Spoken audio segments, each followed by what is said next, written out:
They told us to avoid the great sycamore tree at all costs, but they never told us why. Until it was too late. It was the summer of 1997. Camp Sycamore was supposed to be a place of adventure, a refuge where kids like us could escape the monotony of home, learn about the forest, and make memories by the lake. And for the first few days, it was just that.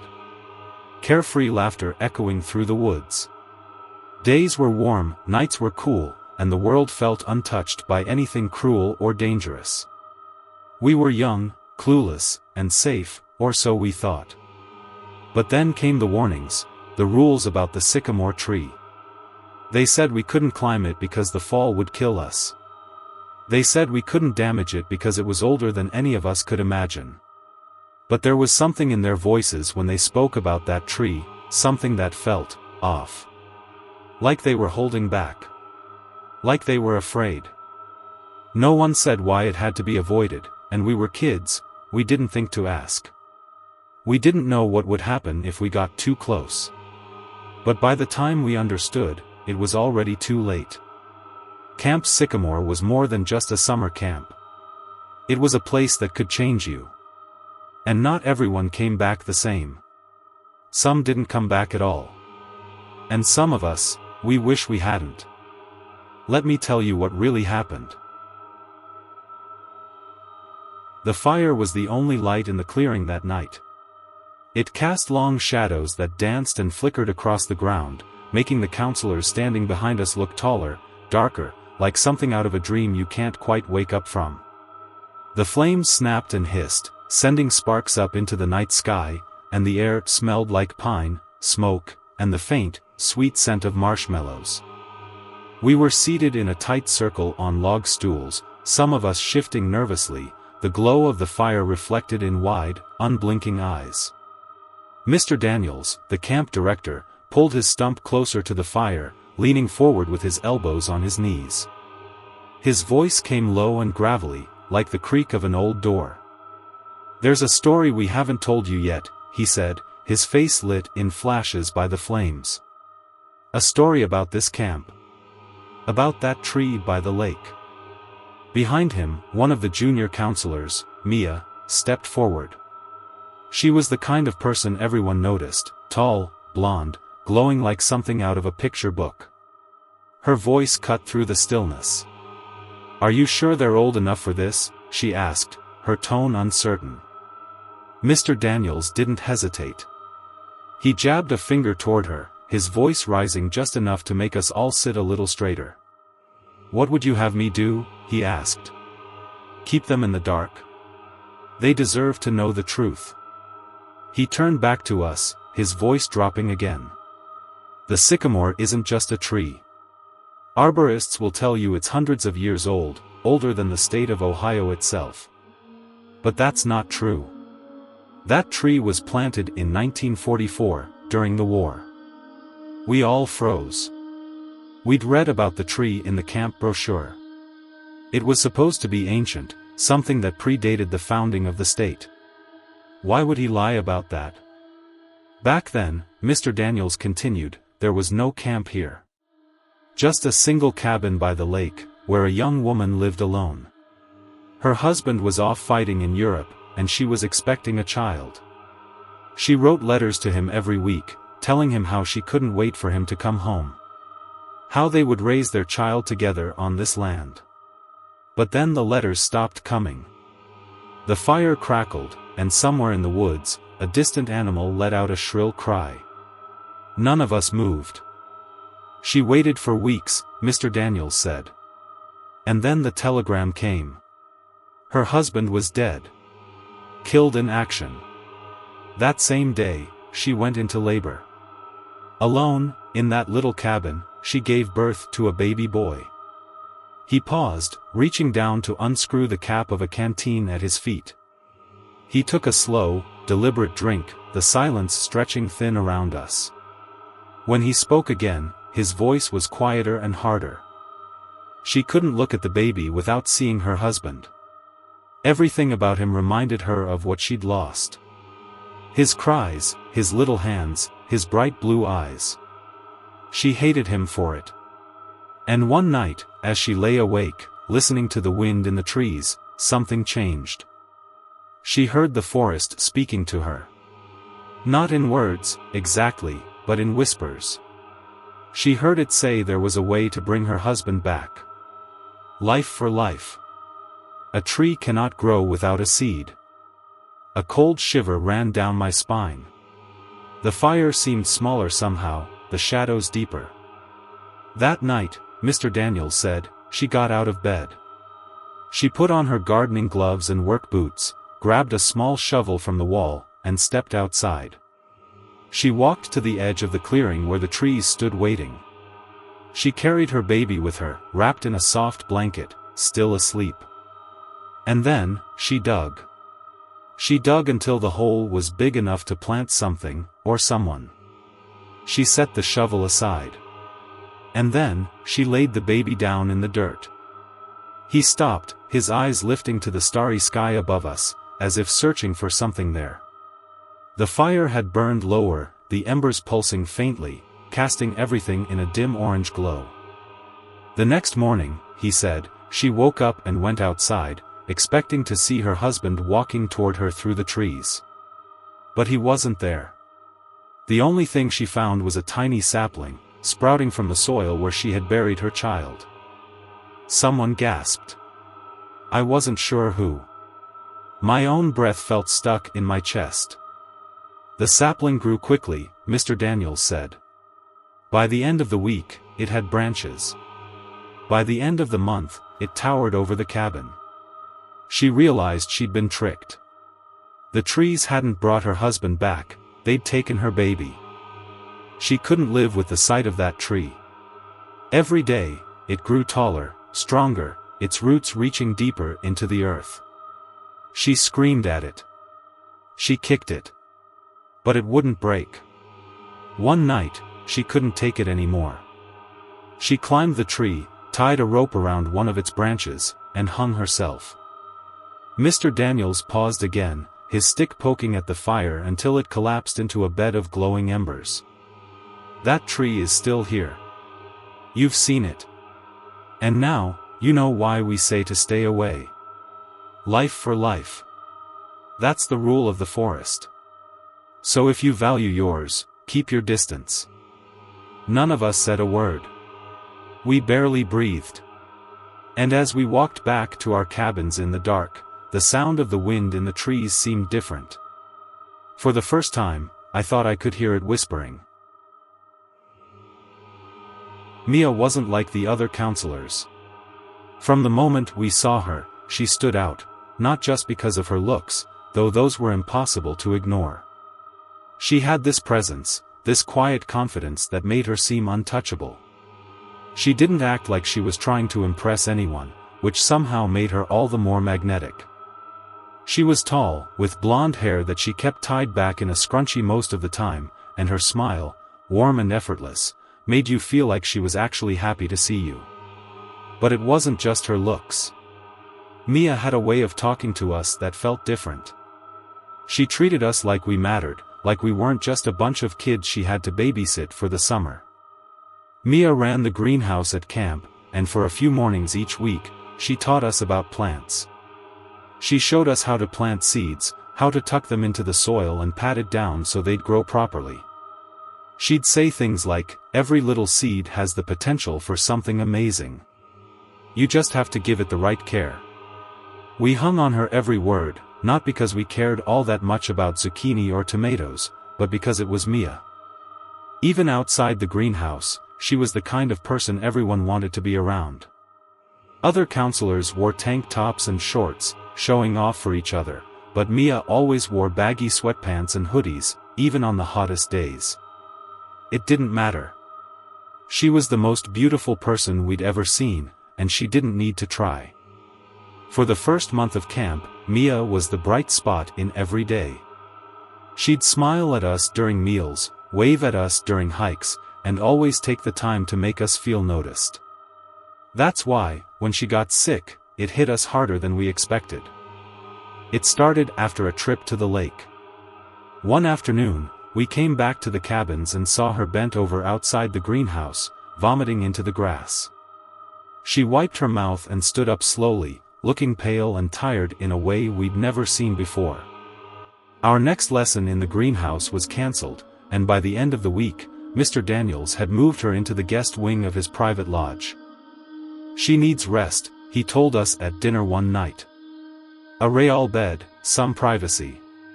Don't worry about her, boys. She'll be just fine." He smiled, but something about the way he said it didn't sit right with me. It felt too practiced, too polished. Days went by, and we didn't see Mia. Mr. Daniels told us she was in quarantine, recovering from a bad bug. Best to let her be, he'd say, loading up his plate with mashed potatoes and chicken, like it was just another day. But we couldn't stop thinking about her. Some nights, lying awake in our bunks, we whispered about her. Was she really that sick? Why wasn't anyone allowed to see her? It didn't make sense. Then, one night, we saw her. It was after lights out, and a few of us had snuck out of the cabin. Our counselor was a heavy sleeper, and by that point in the summer, we'd realized we could get away with just about anything. That night, we were planning to prank the girls' cabin, something dumb involving shampoo and shoes. But as we passed by the lodge on our way up the hill, we heard the door creak open. We froze, ducking into the shadows. Out stepped Mia. At first, we didn't recognize her. She wasn't wearing her usual baggy clothes. Instead, she was in nothing but a tank top and underwear. Her hair was loose, falling down her back in waves, and her bare feet moved silently over the dirt. But what struck us most, what made our breath catch in our throats, was her belly. It was swollen, round, unmistakably pregnant. She walked down the hill toward the lake, her movements slow and deliberate, like she was in some kind of trance. We followed her, keeping our distance, too stunned to speak. The moonlight reflected off her skin, making her glow in a way that didn't seem real. She reached the edge of the lake and kept going, stepping into the water without hesitation. She waded in until the water was up to her chest. Then she floated onto her back, her arms outstretched, her belly rising and falling with the ripples. She stayed like that for what felt like hours, sometimes dipping beneath the surface, disappearing for so long we thought she might not come back up. But she always did, slicking her hair back with her hands, her face calm and blank. None of us knew what to do. We didn't even know what to think. We just stood there, hidden among the trees, watching. When she finally came out of the water, she didn't bother to dry off.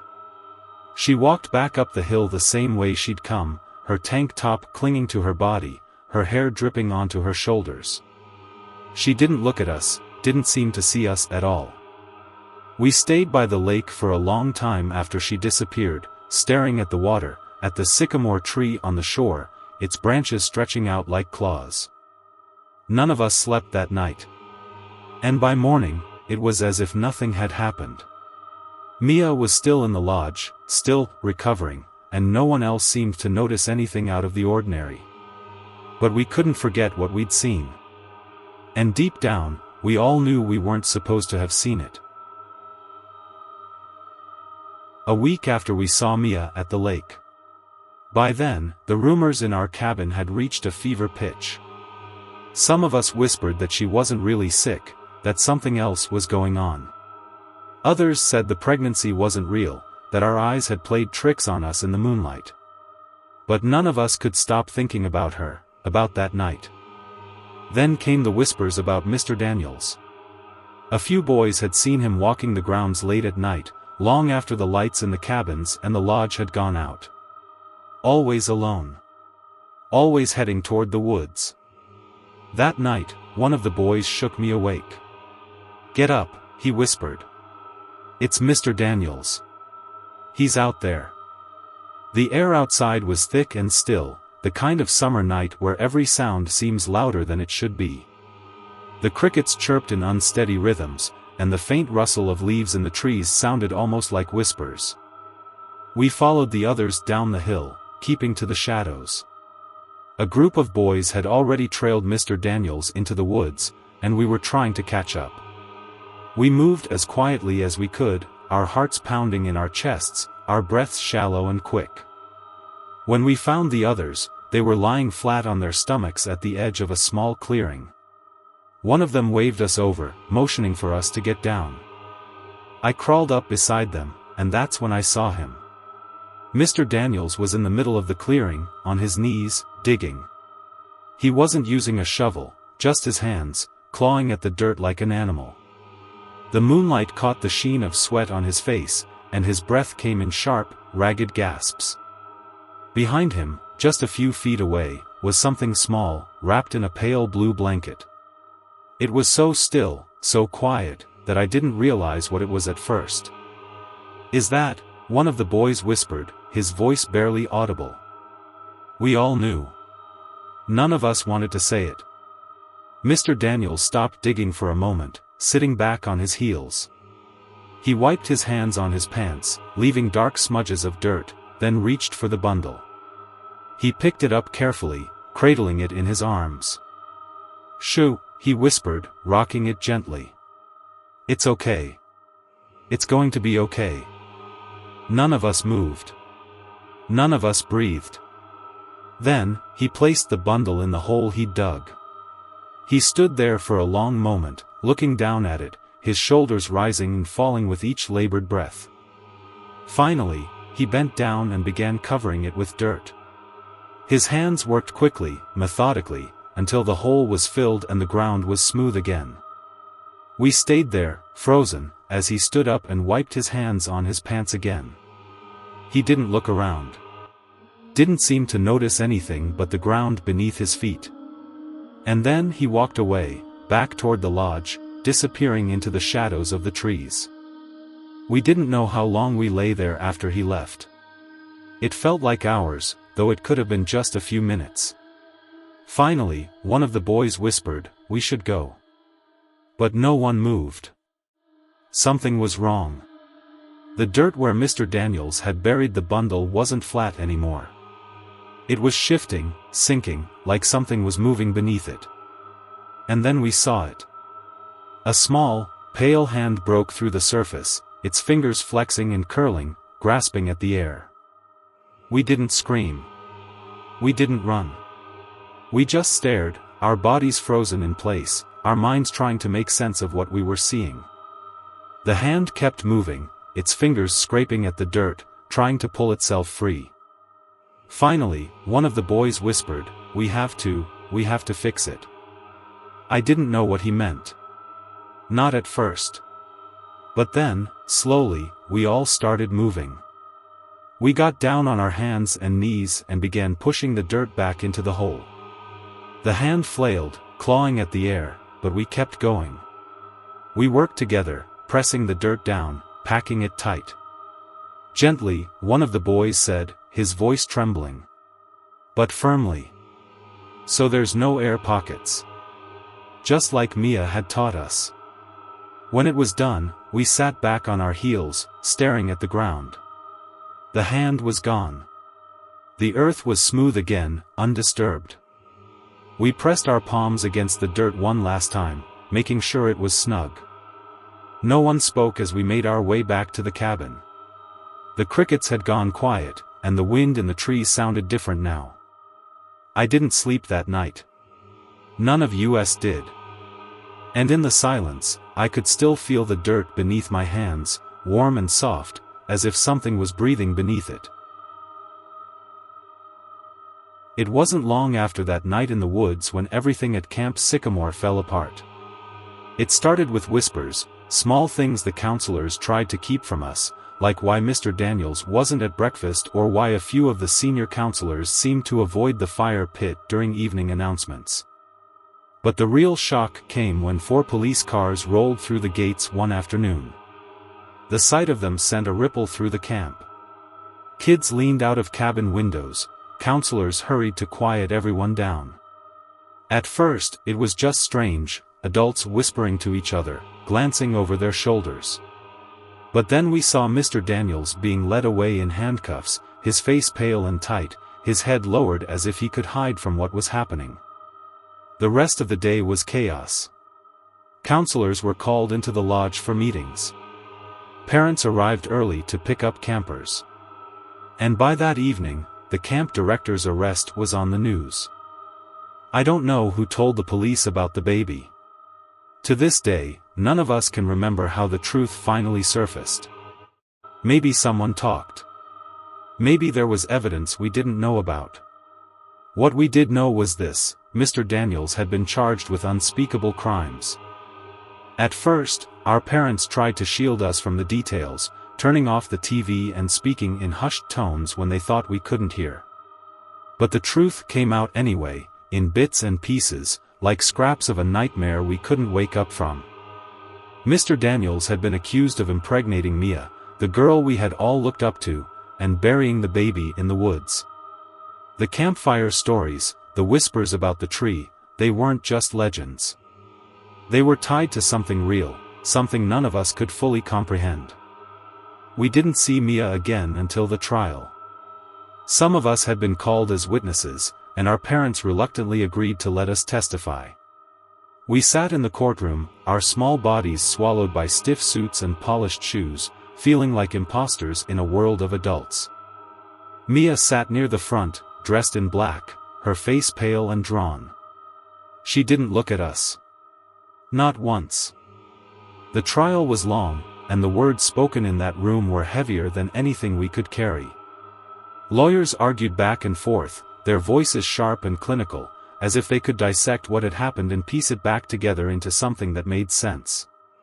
But nothing about it made sense. When it was our turn to speak, we told the court what we'd seen, or at least, part of it. We talked about following Mr. Daniels into the woods, about watching him dig the hole and place the bundle inside. But we didn't say anything about the hand. We didn't tell them what we'd done afterward, about how we'd pressed the dirt down until it was smooth and snug. Even now, I don't know why we kept that part to ourselves. Maybe we were scared. Maybe we didn't want to believe it had really happened. Or maybe, deep down, we knew it wouldn't have made any difference. The trial dragged on for days, and the weight of it grew heavier with every passing hour.